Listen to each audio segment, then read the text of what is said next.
Could you imagine our Attorney General calls a press conference and discusses the choice of lawyers representing Watson Duke and Farley Augustine?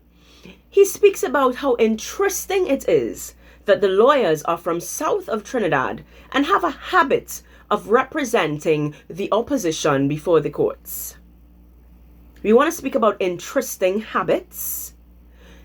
Are you part of a cabinet that uses a lawyer for the personal matters of the Prime Minister, that uses the same lawyer to sit on state boards, that uses the same lawyer to represent several government ministers, that uses the same lawyer to represent several PNM ministers, that uses the same lawyer to represent companies in the energy sector that may be in conflict and may be suing state boards?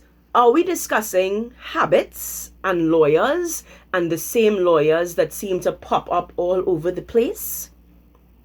Faris Al-Rawi, you have absolutely no moral authority to speak on lawyers and how interesting they are and their habits. I'm going to read something for the country just to show how far off you are in speaking about conflict of interest. Mr. 37 recusals, Mr. Millions of dollars, possibly alleged.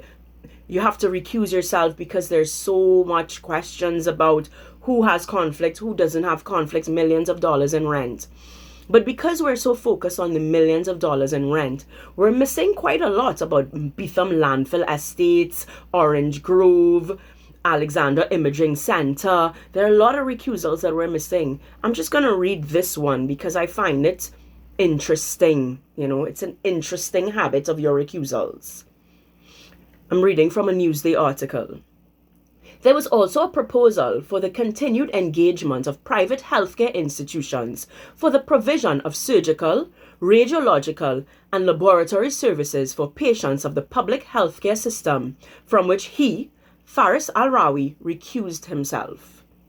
Interesting, just considering the public health system and COVID and the state that it's in.